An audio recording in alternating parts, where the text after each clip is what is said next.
boys and girls, this is Mrs. Castro, and I am so excited to read you a story for the 12 days of Christmas.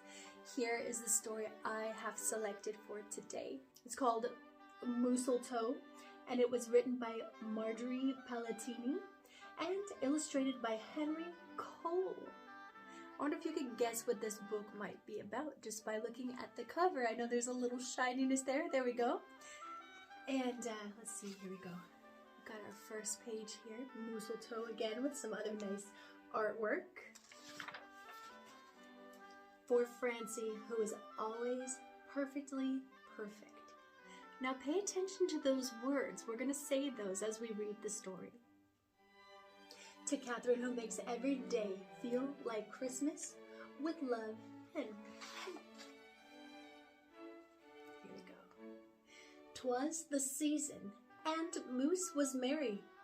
He joyfully tickled the ivories with a tuneful of tidings and a flurry of fa-la-las. He was so full of ho-ho-hos, even his moustache had the holiday spirit. Like he's playing piano. But Moose was more than just a bit merry and bright. He was busy, busy, busy.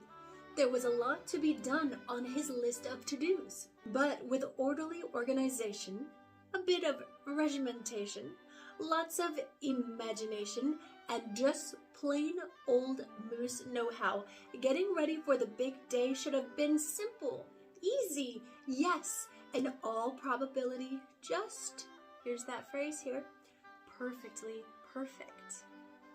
Oh, look at him sitting on his big green chair. Very fun. He hauled home boxes and bags and presents galore. Moose had gifts for everyone, stacked from ceiling to floor. Check, check, check. Then he wrapped, yo, yo, yo, and he ribboned, ho, ho, ho. And on each and every package, he tied a big, beautiful bow.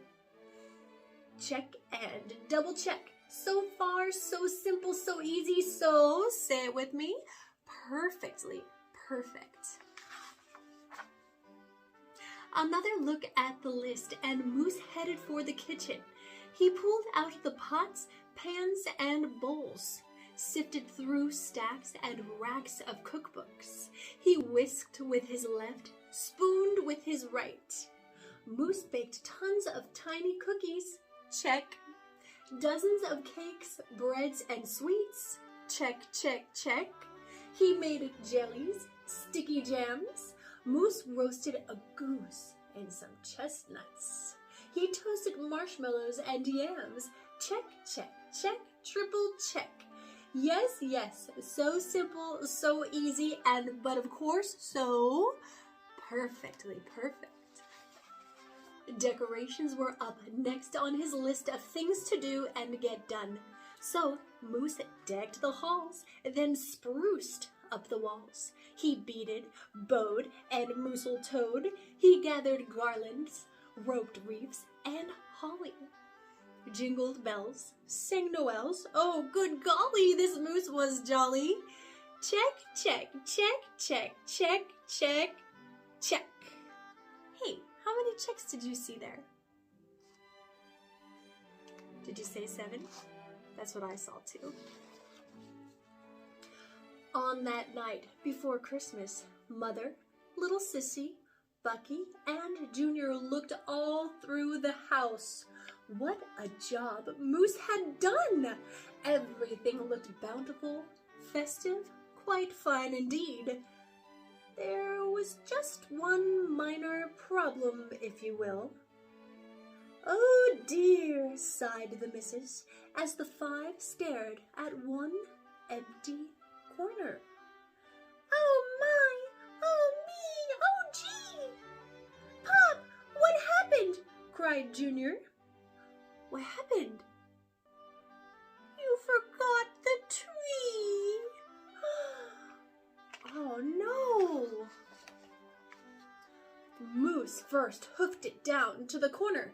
Not a tree to be had. Then he slid around the block. Uh-oh, things were looking bad. He went down every boulevard, street, and little road. He looked down lanes and alleys. Every tree had been sold. There wasn't a branch, not a twig, not even one lousy, bowless bough hanging around. Nope, nada, nothing. Not a tree to be found. Oh no, I hope he finds a tree. No tree, sighed a sad moose as he came home empty-handed that snowy eve. The kids tried to make the best of it. They said, "Oh, so who needs a tree?" But Moose could plainly see they were short on the glee.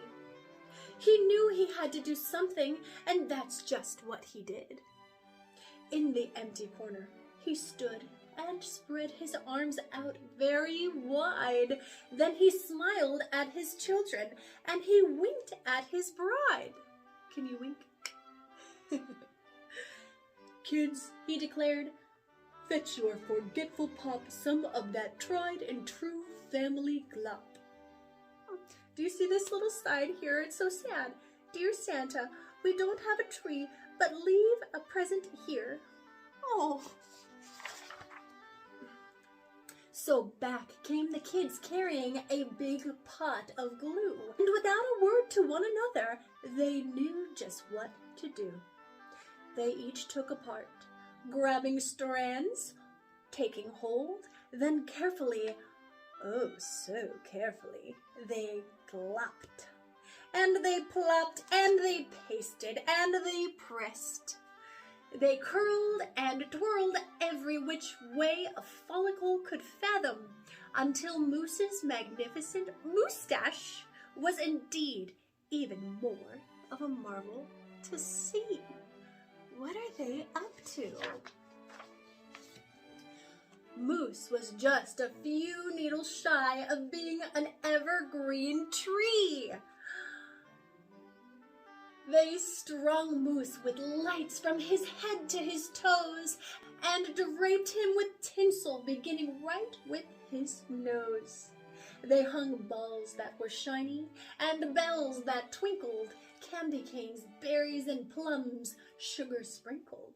Then they all stood back, Junior plugged in his pup. Ooh, ah!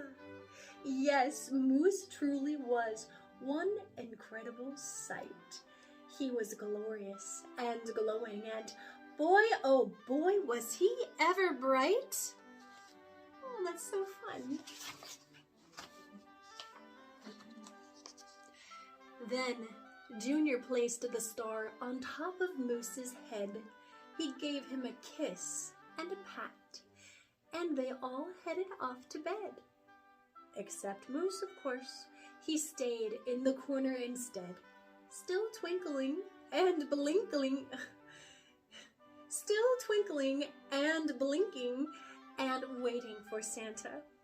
Oh, so it wasn't so simple, and it wasn't so easy, and okay, it wasn't so, say it with me, perfectly perfect. But do you know what?